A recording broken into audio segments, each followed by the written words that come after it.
The sheriff's cruiser was pulling into my driveway when I realized this HOA Karen had just screwed herself royally. 20 minutes earlier, I'd been peacefully hammering dock boards, the sound echoing across Eagle Lake's mirror-smooth water, when this blonde bulldozer in a white Lexus came screeching up my gravel drive, the reek of her expensive perfume mixed with burning rubber as she slammed her door. "You have exactly 10 minutes to pack your junk and get out!" Priscilla Vandermeer shrieked, designer heels clicking on my wooden steps.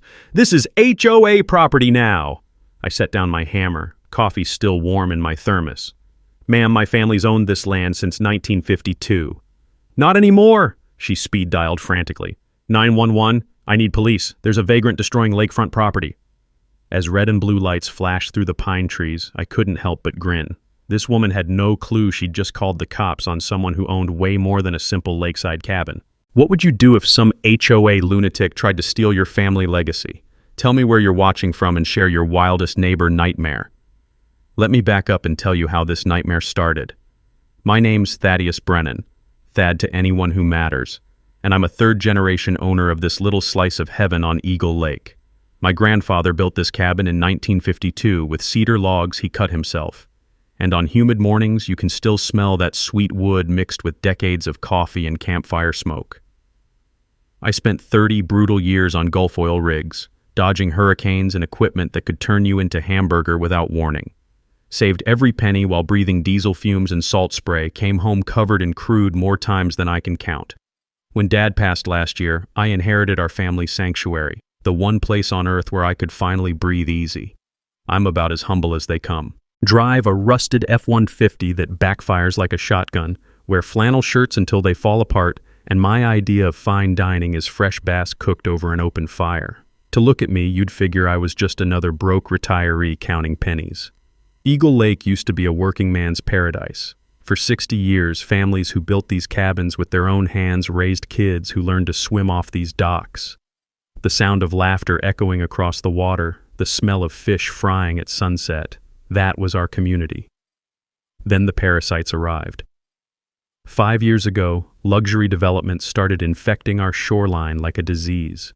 Property taxes exploded, forcing out families whose roots ran 3 generations deep. The peaceful morning sounds of loons and gentle waves got drowned out by the roar of bulldozers and the stench of diesel exhaust. That's when the Lakeside Estates HOA materialized, led by Dallas transplant Priscilla Vandermeer. This woman makes a rattlesnake look cuddly. She's never worked a day in her pampered life, drives a Lexus that costs more than most people's houses, and reeks of perfume so toxic it could strip paint. Her husband Richard owns the development company systematically destroying our community, and she appointed herself HOA dictator without a single vote. The woman wears tennis outfits everywhere despite never touching a racket, talks to locals like we're her servants, and has the personality of a paper cut soaked in lemon juice. My wake-up call came on a Tuesday that started perfect. Crisp air, coffee steaming in my thermos, loons calling across glass-smooth water. I returned from town with supplies for dock repairs to find a neon orange violation notice zip-tied to my pier like a death warrant. Unauthorized structure, non-compliant landscaping, unapproved dock materials. $500 daily fine starting immediately. 30 days to comply or face aggressive legal action. The paper rattled in the lake breeze like a threat. My blood pressure spiked as I called county records. Dolores, who'd known my family since dirt, whispered urgently, "Thad, your property's been legally registered since 1952. This HOA paperwork appeared overnight claiming authority over parcels they never owned. Something's rotten here." Being a reasonable man, I drove to Priscilla's gaudy McMansion, a marble monstrosity that looked like Vegas threw up on a wedding cake. She answered in a silk robe at 2 p.m., examined me like I was roadkill, and declared in her nasal whine, "Listen, vagrant, this is a premium community now. We have standards you clearly can't meet." The chemical stink of fresh paint couldn't mask the arrogance poisoning the air as she refused to discuss anything, threatened police for harassment, then slammed the door hard enough to crack the frame. Standing on her pretentious doorstep surrounded by fake Roman columns and plastic flowers, I realized this entitled witch planned to steal my family's legacy through pure intimidation. She picked the wrong oil rig veteran to mess with.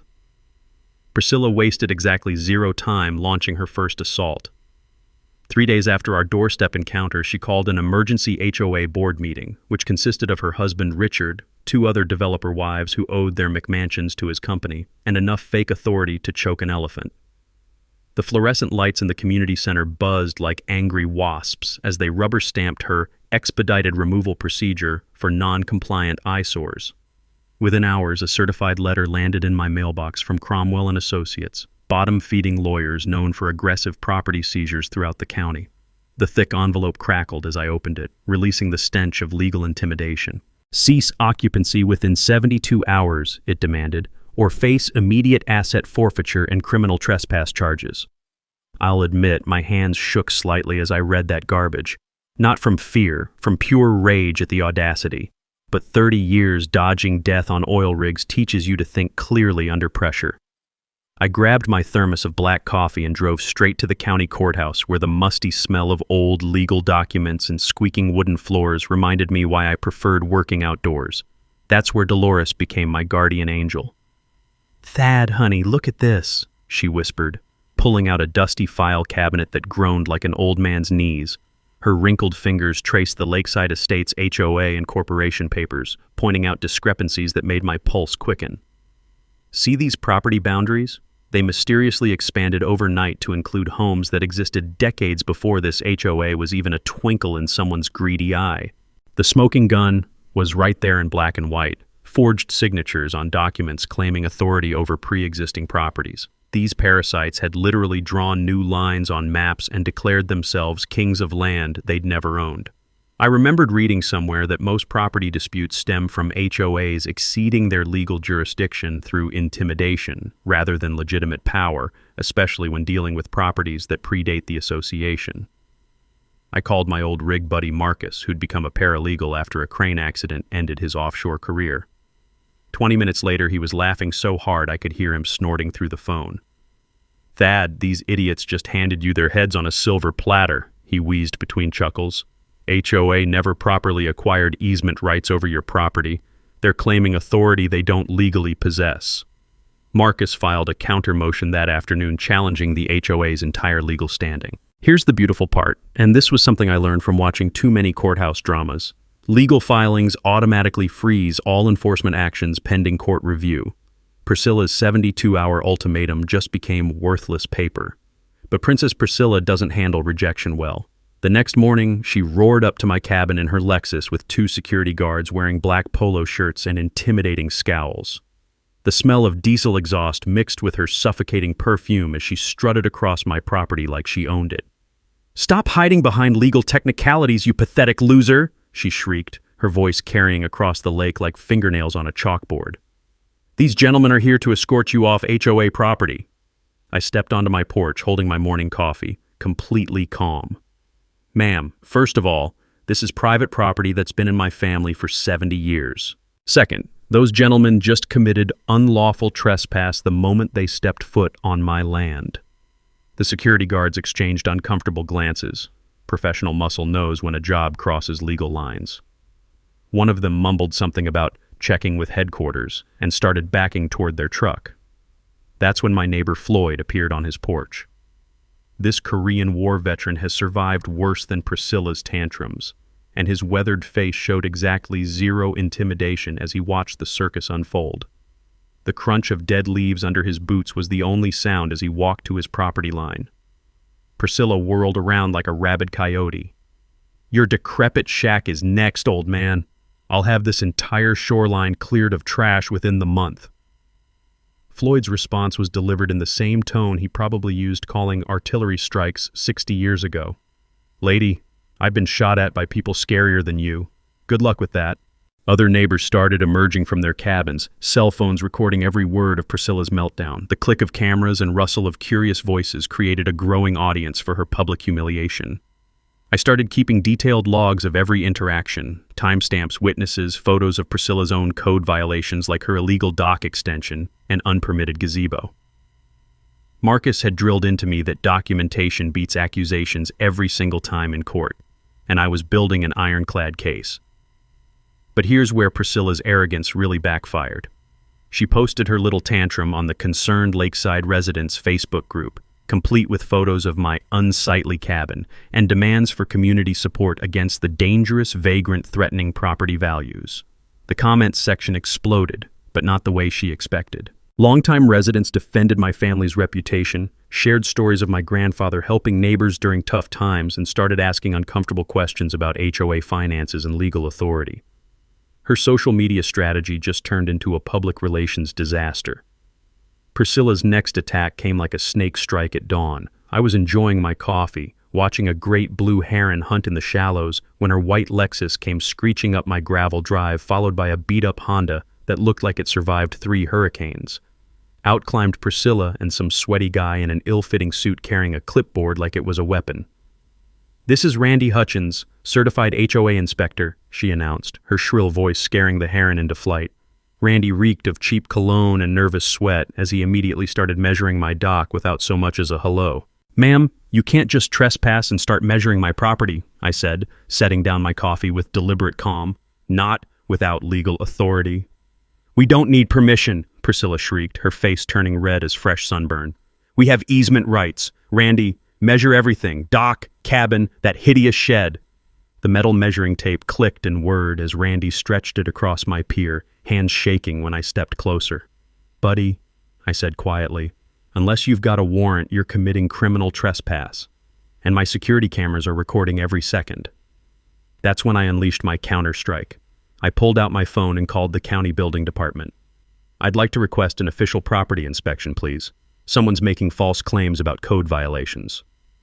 2 hours later, Dave Morrison arrived in an official county truck carrying legitimate equipment and 40 years of construction experience etched in his weathered face. The sound of his professional measuring tools and the scratch of official paperwork created a beautiful contrast to Randy's amateur hour performance. Dave spent an hour examining my cabin, occasionally whistling at my grandfather's craftsmanship.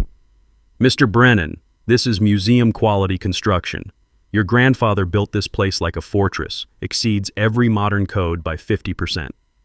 His official report landed on my kitchen table with the satisfying weight of government authority. Property in full compliance, no violations found, structure sound for next century. Randy Hutchins vanished like morning fog after that, but Princess Priscilla was just warming up. A week later, while I was replacing dock planks, a utility truck rumbled up my drive. 2 confused workers climbed out, looking like they'd rather be anywhere else. "Sorry, sir, we've got a disconnect order," the foreman said apologetically. "Someone reported unauthorized electrical hookup." I disappeared into my cabin and returned with a manila folder containing my family's 1952 utility agreement. The paper yellowed with age, but the signatures still bold. "Gentlemen, my grandfather signed this contract before most of these McMansions were even dreamed of." The foreman examined the documents, then radioed dispatch. "Yeah, this customer's got legitimate service from 1952. Someone's been lying to us." As they drove away, he rolled down his window. "That crazy lady's been calling everyone. Electric, water, fire department. You might want to file harassment charges." That evening, I found myself in the courthouse basement at midnight, surrounded by musty archives and humming fluorescent lights. My cold coffee sat forgotten as I pulled original 1949 plat maps that revealed something explosive. The lake bed itself, all 2,000 acres of underwater land, belonged to the county, not any private developer. Every fancy dock, every waterfront improvement built without proper county permits.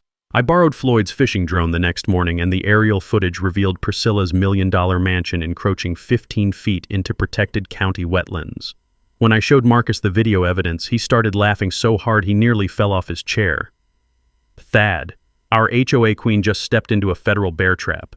Environmental Protection Agency doesn't mess around. Automatic $50,000 daily fines, and claiming ignorance won't help her." Meanwhile, Floyd organized what he called Old Eagle Lake Liberation Front meeting at the VFW Hall. Folding chairs squeaked as 12 harassed families gathered around coffee that could dissolve paint, sharing horror stories that would make your blood boil. 82-year-old Mrs. Patterson faced fines for garden gnomes. Disabled veteran Tom Rodriguez got threatened for parking his work truck in his own driveway. The pattern was crystal clear: systematic ethnic and class-based harassment targeting anyone who didn't fit Priscilla's country club delusion. But here's where Priscilla made her biggest mistake yet. She showed up at our VFW meeting uninvited, bursting through the door like an angry tornado in tennis whites. "What kind of conspiracy are you people planning?" she demanded, designer heels clicking on linoleum as every conversation stopped dead. Floyd stood up slowly, his Korean War veteran's posture straightening to attention. "Ma'am, this is a legally noticed public meeting on VFW property. You're the one trespassing here." The smell of stale cigarettes and burnt coffee couldn't hide the electricity in the air as 20 sets of eyes focused on this entitled witch who'd made everyone's life miserable. "You can't intimidate us with your meetings and your lawyers," Priscilla shrieked, pointing accusing fingers at faces that had seen real hardship. "I'll shut down this whole conspiracy." Floyd's response was delivered in the same tone he probably used reporting enemy positions 60 years ago. "Lady, this isn't your country club. Time to leave." The room erupted in applause as Priscilla stormed out, her threats echoing off concrete walls. Priscilla's nuclear meltdown came at dawn on a Thursday, and it was absolutely beautiful to witness. I was out on my dock at sunrise, hammer echoing across Eagle Lake's glass surface as I replaced weathered planks. Morning mist drifted between the pines while sawdust floated on gentle ripples. Pure tranquility until the screech of tires shattered everything. Priscilla's white Lexus came rocketing up my gravel drive like a guided missile, dust cloud billowing behind her. She exploded out of the car before it fully stopped, designer heels clicking frantically on my dock planks as her face contorted with pure rage. "I warned you," she shrieked, voice cracking like breaking glass. "You're destroying our community with this illegal vandalism." The woman looked completely unhinged, hair wild, yesterday's tennis outfit wrinkled, makeup smeared like she'd been crying all night. The stench of stale perfume and desperation hung around her like a toxic fog. "Ma'am, I'm repairing my own dock," I said calmly, gesturing to the obvious maintenance work. "Same as my family's done for 70 years. "Not anymore," she fumbled for her phone with shaking hands. 911, emergency. There's a violent vagrant destroying lakefront property with weapons." The dispatcher's voice carried across the morning air. "What's your location, ma'am?" "Eagle Lake. This maniac is using power tools to vandalize community property," Priscilla screamed, pointing at my simple hammer like it was a chainsaw. "He threatened me. Send SWAT!" I had to bite my lip to keep from laughing. Deputy Rodriguez arrived 20 minutes later, stepping out of his cruiser with the weary expression of someone who'd answered too many bogus calls. Radio static mixed with morning birdsong as he surveyed the scene. Me standing peacefully beside legitimate dock repairs. Priscilla pacing like a rabid animal. "Got a report about property destruction?" he asked, already looking skeptical. I handed him my property deed, permits, and detailed work log. "Deputy, just maintaining my family dock. Been doing this since I was 12. Priscilla bounced on her toes like an agitated cheerleader. "That's impossible. This is HOA property. Arrest him now." Deputy Rodriguez examined my documents while his radio crackled with other calls. "Ma'am, this gentleman's working on his own property with proper documentation. Do your job!" Priscilla's voice hit frequencies that could crack windows. "I'm calling the state police to report your corruption." That's when the deputy dropped the bombshell that made Priscilla's world collapse. "Ma'am, you should know that Sheriff Morrison is actually Thad's cousin. They grew up together right here on Eagle Lake." The blood drained from Priscilla's face so fast I thought she might faint. Her mouth opened and closed like a dying fish as the reality hit. She'd been threatening a man whose family had deep roots in local law enforcement, but instead of backing down, Priscilla doubled down on crazy. "Conspiracy!" she screamed, whipping out her phone to record. "Police corruption, nepotism. I'm exposing this whole criminal network." Her phone camera clicked frantically as she documented her own public breakdown. "Ma'am, step back or face harassment charges," Deputy Rodriguez warned, hand moving toward his radio. "Filing false reports is a crime." That's when Floyd appeared with perfect timing, carrying his toolbox and wearing the kind of grin that said he'd been watching this circus from his kitchen window. "Morning, Deputy. Thought Thad might need help finishing this dock." 3 more neighbors emerged from their cabins with tools and coffee, creating an instant work party. The sound of multiple hammers, friendly conversation, and genuine laughter demonstrated exactly the community spirit Priscilla claimed to want, but systematically destroyed. As neighbors rallied around me, Priscilla realized she was completely outmatched. Gravel scattered as she stormed back to her Lexus, screaming threats about connections and powerful friends who would destroy this whole corrupt town. Her final act of desperation came that afternoon, illegally posting Deputy Rodriguez's body cam footage on social media with the caption, Corrupt police protect criminals at Eagle Lake. The high-definition video showed her hysteria in all its unhinged glory, while I calmly repaired my dock and the deputy maintained professional composure. But social media is a double-edged sword. Comments flooded in supporting the deputy's patience and questioning Priscilla's sanity. Local news picked up the HOA Karen calls 911 on Homeowners Story, and suddenly our quiet lake was getting statewide attention as a symbol of HOA overreach. The county attorney filed harassment charges against Priscilla within days. Turns out repeatedly filing false police reports and publicly slandering law enforcement officers carries serious legal consequences. That evening, my phone rang with the call that would change everything. Marcus could barely contain his excitement as he delivered news that made my pulse quicken. "Thad, you're going to want to sit down for this. I've been digging through old land records, and I found something that'll blow your mind. Remember how your great-grandfather filed mining claims back in the 1890s? Well, those mineral rights were never properly transferred when the state took over. Legally speaking, your family doesn't just own that cabin, you own the entire lake bed. Thad, you need to get down to the courthouse basement, now." Dolores's voice was shaking when she called at 10 p.m., and in 30 years of knowing her, I'd never heard the county clerk sound rattled. The urgency in her whisper made my coffee cup freeze halfway to my lips. "What's wrong, Dolores?" "I was filing some old mineral rights transfers when I found something that'll knock you flat. Remember how you mentioned your great-grandfather's mining operation? I pulled his original 1890s land grant from the Territorial Archives." My heart started pounding as I grabbed my jacket. 20 minutes later, I was descending into the courthouse basement, where the musty smell of century-old documents mixed with the hum of ancient fluorescent lights that flickered like dying candles. Dolores was waiting beside a metal filing cabinet that looked older than civilization, wearing rubber gloves and handling papers like they were made of gold leaf. Her weathered hands trembled as she spread yellow documents across a wooden table that groaned under the weight of history. "Look at this legal description," she whispered, pointing to faded ink that had somehow survived 130 years. "Your great-grandfather didn't just file a mining claim, he claimed subsurface rights to 2,000 acres, including the entire lake bed." The blood in my veins turned to ice water as I read the territorial seal, the precise legal boundaries, the official signatures that predated statehood itself. The smell of old leather and deteriorating paper couldn't mask the electricity of this moment. "Dolores, what are you telling me?" Her voice dropped to barely audible. "Thad, honey, the state never properly acquired these rights when they took over lake administration in 1925. Your family's mining claim is still legally valid under territorial law." The room started spinning as the implications crashed over me like a tsunami. Every luxury mansion, every fancy development, every piece of Priscilla's empire, all built on land that legally belonged to my family. "You mean," I could barely form the words, "Eagle Lake's entire bed, all subsurface mineral rights, water usage authority, and development permissions for the whole district?"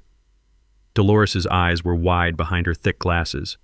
"Under adverse possession laws, 130 years of continuous family presence makes your claim ironclad." I sank into a creaky wooden chair as the magnitude hit me. The Vandermeers hadn't just harassed me, they'd built their fortune on stolen land. Every property deed, every development permit, every luxury home was technically fraudulent. Priscilla's husband owed millions in retroactive land use fees, and she'd personally signed corporate documents as secretary, making her criminally liable for knowing fraud. "There's more," Dolores continued, her voice barely a whisper. "Every building permit issued in the district should have required your family's permission for subsurface development. The county's been collecting property taxes on land that was never properly transferred from your original claim." The fluorescent lights buzzed overhead as I stared at documents that transformed me from harassed retiree to the legal owner of half the county's most valuable real estate.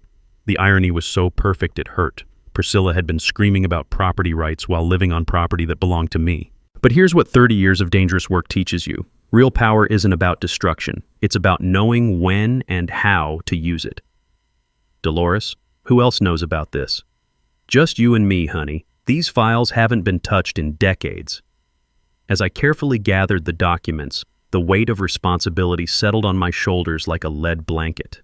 I could bankrupt the entire development, seize every mansion, destroy lives with the stroke of a pen. Or I could do something better. I could use this leverage to protect my community and ensure that entitled bullies like Priscilla never terrorized working families again. The war was about to shift dramatically, and she had no idea what was coming. My kitchen table looked like the Pentagon's war room had exploded. Maps, legal documents, and coffee-stained notebooks covered every surface, while Marcus spread century-old territorial surveys across my counter. The aroma of industrial-strength coffee mixed with musty paper and determination as we assembled the most unlikely legal team in county history. "We need Sarah Finley," Marcus declared, phone already dialing. "Environmental lawyer who eats corporate polluters for breakfast and picks her teeth with their bones." Sarah arrived in a Honda held together by duct tape and pure willpower, but her sharp mind cut through legal complexity like a chainsaw through butter. She examined our mining documents and let out a whistle that could summon dolphins. "Gentlemen, you're not fighting an HOA, you're correcting the biggest land fraud in state history." The sound of her pen scratching notes harmonized with waves lapping my dock as she outlined our three-pronged attack. Establish mineral rights through quiet title action, demolish HOA's fraudulent corporate charter, and trigger federal environmental prosecutions that would make the Vandermeers wish they'd never heard of Eagle Lake. Building our team felt like recruiting for a heist movie. Sarah brought in Tommy, a baby-faced paralegal who organized evidence with the precision of a Swiss watchmaker. Marcus dragged in his fishing buddy Jake, a retired forensic accountant who could follow money through more twists than a pretzel factory. "HOA books are cooked worse than Thanksgiving turkey," Jake announced, spreading financial records across my table like tarot cards of corporate doom. His finger traced money flows that would make a mob lawyer blush. Members pay premium fees for phantom amenities while their cash flows straight into Vandermeer's legal slush fund. The numbers revealed systematic fraud. Residents funded their own harassment through inflated assessments that violated every transparency law on the books. I remembered learning that HOAs must provide detailed financial disclosures, but these crooks had been treating community funds like their personal ATM. Meanwhile, Floyd transformed the VFW hall into intelligence headquarters, recruiting neighbors who'd been documenting abuses with the dedication of war correspondents. The smell of burnt coffee and righteous anger filled the air as evidence boxes multiplied like rabbits. "Mrs. Patterson's got enough receipts to wallpaper the courthouse," Floyd reported with military precision. "Discriminatory fines, threatening letters, selective enforcement. We've documented every crime they committed." Sarah's drone surveys revealed environmental destruction that would give EPA investigators Christmas morning feelings. Professional-grade footage showed Priscilla's mansion squatting on protected wetlands, like a parasite on healthy tissue, while illegal dock extensions violated federal waterway protections. $50,000 per day per violation with personal liability for corporate officers, Sarah explained while we watched high-definition evidence of federal crimes. "The Vandermeers will owe more money than some countries' GDP. But the real nuclear weapon came courtesy of Floyd's nephew, County Commissioner Pete, who quietly shared intelligence that made everyone's eyes light up like slot machines hitting jackpot.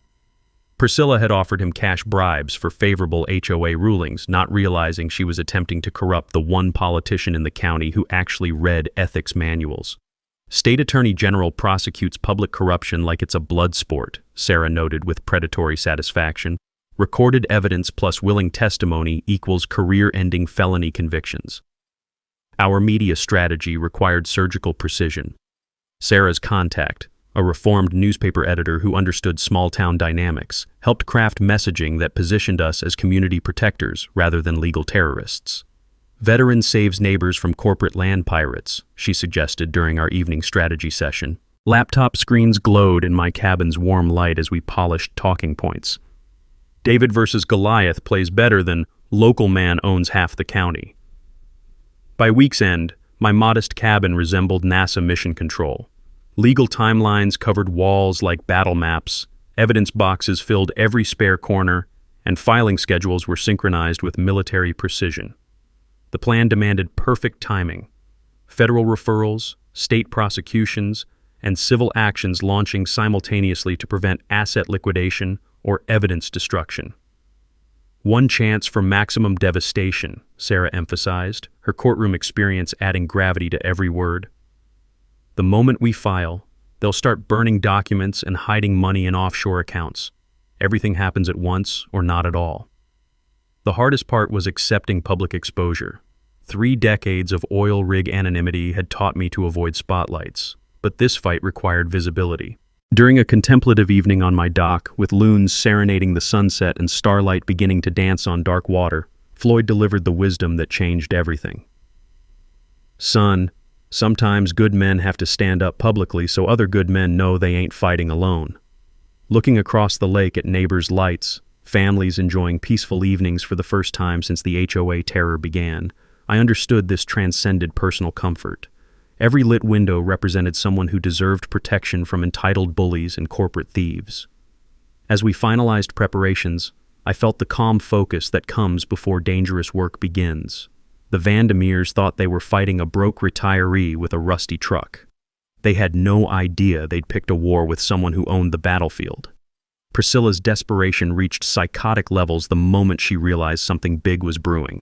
Her first act of sabotage came at dawn on a Monday, announced by the brutal roar of a chainsaw that shattered the morning peace like a sonic boom. I stumbled out of bed to find some contractor in reflective gear systematically destroying my dock with what looked like professional demolition equipment. The smell of gasoline and sawdust filled the air as support beams crashed into the lake, sending waves across the previously calm surface. "Hey!" I shouted, pulling on boots and grabbing my phone to record. "What the hell are you doing?" The contractor looked up guiltily, sweat beading on his forehead despite the cool morning air. "Sorry, sir. Work order says this dock extends into HOA navigation channel. Lady said make it look like storm damage." My security cameras had captured everything, including Priscilla's white Lexus parked behind the tree line, and audio of her directing the operation like some deranged construction foreman. "Cut those support posts first," her voice screeched through my speakers. "Make sure it collapses completely." Marcus filed police reports within the hour, accompanied by high-definition video evidence that would make prosecutors weep with joy. Felony destruction of property, conspiracy charges, and criminal trespass, all documented in beautiful 4K resolution with crystal-clear audio. "She just handed us everything we need for serious jail time," Marcus chuckled while copying files to multiple backup drives. "Nothing says criminal intent like directing sabotage operations on camera." But Priscilla's crime spree was just getting started. 2 days later, County Commissioner Pete called with news that made my blood pressure spike into the stratosphere. "Thad, you're not going to believe this, but that crazy woman just tried to bribe me with $50,000 cash for favorable HOA boundary rulings." The meeting had occurred at Murphy's Diner, where the smell of bacon grease and corruption apparently mixed poorly. Priscilla had slid an envelope across the vinyl booth table, whispering about development partnership opportunities and mutual beneficial arrangements, while Pete sat there in stunned disbelief. "I've been recording conversations since the harassment started," Pete admitted, his voice shaking with anger. "State Attorney General is opening a full investigation into public corruption and conspiracy charges." Meanwhile, Priscilla launched her most vicious attack yet, a character assassination campaign that targeted my military service with lies so outrageous they bordered on libelous. Whispered conversations at the grocery store suggested I had violent PTSD episodes and posed a clear danger to community safety. The irony burned like acid. This entitled witch who'd never faced real hardship was questioning the mental stability of someone who'd served his country with honor. But her smear campaign backfired spectacularly when the local VFW post caught wind of her slander. 23 veterans showed up at my cabin that evening, led by Floyd and carrying enough American flags to outfit a parade. The sound of gravel crunching under military-issued boots mixed with determined voices as they formed an honor guard around my property. "Nobody attacks our brothers," announced Sergeant Major Rodriguez, a man whose chest decorations could fill a museum, especially not some Dallas princess who thinks patriotism is a fashion accessory. Their presence sent a clear message that echoed across the lake: mess with one veteran, face them all. But Priscilla's most desperate gambit involved weaponizing utility companies with fabricated environmental impact studies. She convinced electric and water providers to demand right-of-way fees and ecological assessments that would have cost thousands in engineering consultations. That's when my mineral rights discovery paid the first dividend. "Ma'am," the utility supervisor explained to Priscilla over speakerphone while I listened with growing satisfaction, "we've discovered that Mr. Brennan actually owns the subsurface easement rights for this entire area. Legally, we should be paying him for access, not the other way around." The silence on her end was so complete I thought the call had dropped. Within days, utility companies were apologizing for the harassment and offering to renegotiate agreements that had been in my family's favor all along. The smell of sweet revenge mixed with morning coffee as I signed contracts that would generate steady income while protecting neighbors from similar utility extortion. By Friday, Priscilla had escalated to sending compliance officers to harass elderly residents with demands for immediate payment of special emergency assessments to fund legal battles against community threats. These hired thugs targeted the most vulnerable neighbors with intimidation tactics that crossed every line of human decency. Mrs. Patterson called me in tears after two men in suits demanded $5,000 for legal defense contributions, while implying that refusal would result in immediate eviction proceedings. The sound of her shaking voice over the phone triggered protective instincts I didn't know still existed. "These assessments are completely illegal," Sarah confirmed when I forwarded the threatening letters. "Special assessments require proper notice, community voting, and legitimate purpose. This is nothing but extortion with fancy letterhead." But Priscilla had made one crucial error in her escalating desperation. She'd forgotten that cornered veterans don't surrender. They fight back harder. Priscilla's final desperate gambit came wrapped in legal papers that reeked of pure panic. Thursday morning, a process server knocked on my door looking embarrassed as he handed me an emergency restraining order that read like the fever dream of a deranged person. According to Priscilla's sworn affidavit, I was assembling a dangerous militia and planning armed insurrection against lawful community authority. The document claimed I'd been stockpiling weapons and recruiting violent extremists to overthrow the HOA through domestic terrorism. I actually laughed out loud reading it. The closest thing to weaponry on my property was a rusty tackle box and some fishing lures that could arguably constitute cruel and unusual punishment for bass.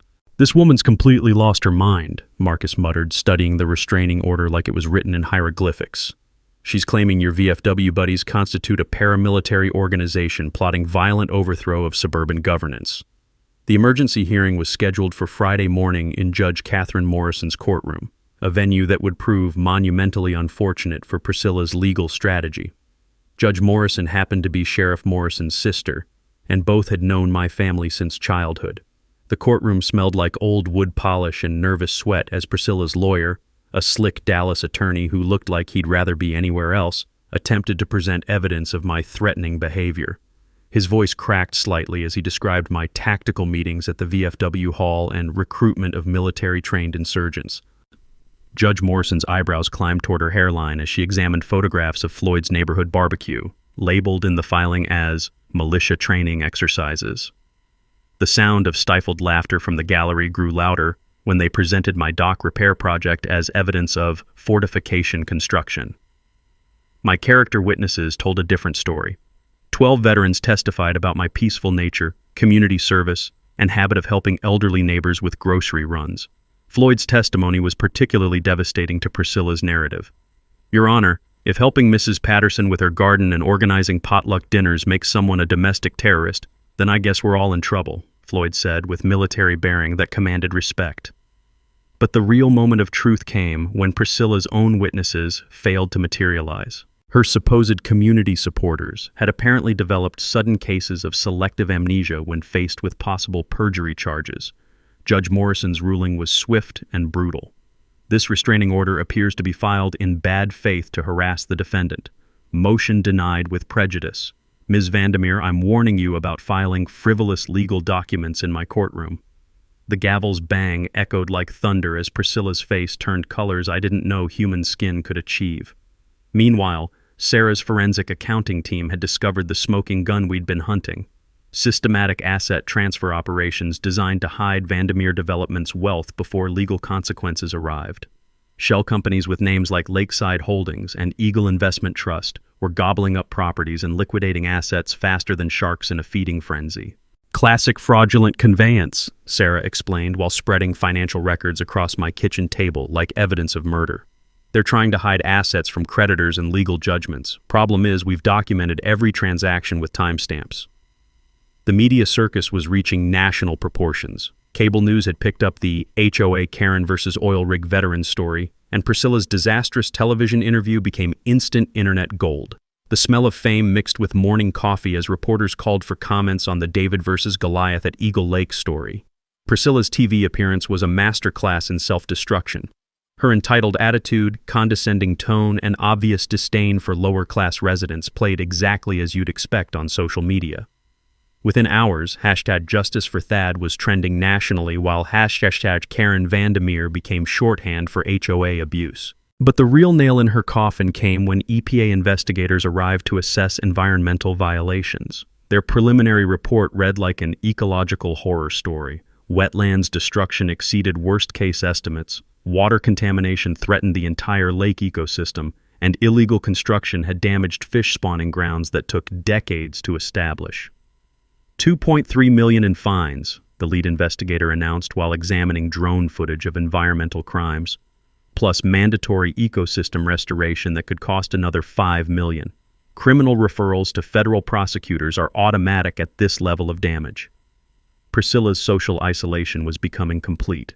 Former friends crossed the street to avoid her. The country club had indefinitely postponed her membership, and her husband's business partners were demanding her removal from all corporate positions to limit their liability exposure. The woman who'd terrorized an entire community with threats and harassment now couldn't buy groceries without facing hostile stares and whispered conversations about federal prison sentences. That evening, as I sat on my rebuilt dock watching sunset paint the lake in shades of gold and crimson, Marcus called with the final piece of our legal puzzle. Sarah's team finished the title search. Your mineral rights claim is bulletproof. The environmental crimes are documented beyond any reasonable doubt, and federal prosecutors are salivating over the corruption charges. Everything's ready for tomorrow's county commission meeting. The sound of loons calling across darkening water mixed with distant laughter from a neighbor's deck as I realized this nightmare was finally approaching its end. Priscilla had spent months trying to drive me from my family's land. Tomorrow she'd discover exactly who really owned Eagle Lake. The county commission meeting room was packed tighter than a sardine can, with standing room only and tension you could cut with a chainsaw. The smell of nervous sweat mixed with fresh coffee as cameras from 3 television stations positioned themselves for maximum drama. Folding chairs creaked under the weight of curious onlookers while the air conditioning struggled against the heat of assembled humanity. I arrived wearing my cleanest flannel shirt and pressed jeans, accompanied by Floyd and a dozen veterans who looked like they'd rather face enemy fire than deal with bureaucratic proceedings. The respectful nods and firm handshakes from longtime residents created a stark contrast to the whispered conversations and pointed stares directed at our opposition. Priscilla made her entrance like she was arriving at the Academy Awards, flanked by 3 lawyers in $1,000 suits and wearing enough jewelry to fund a small country's defense budget. Her designer heels clicked on linoleum, with the confidence of someone who still believed money could buy justice. The irony wasn't lost on me. She'd dressed for victory while walking into her own execution. Commissioner Pete called the meeting to order with a gavel that sounded like thunder in the packed room. We're here to address property disputes at Eagle Lake, environmental concerns, and certain allegations that have come to our attention. Sarah Finley rose first, her modest appearance hiding the legal nuclear weapon she was about to detonate. The sound of papers rustling filled the silence as she arranged documents with the precision of someone who'd rehearsed this moment in her dreams. Commissioners, we're here to present evidence of systematic fraud, environmental crimes, and the largest illegal land seizure in county history. The projector screen flickered to life, displaying the 1890s territorial mining claim that had started everything. Gasps echoed through the chamber as the historical significance became clear. My family's legal ownership predated every modern property division by decades.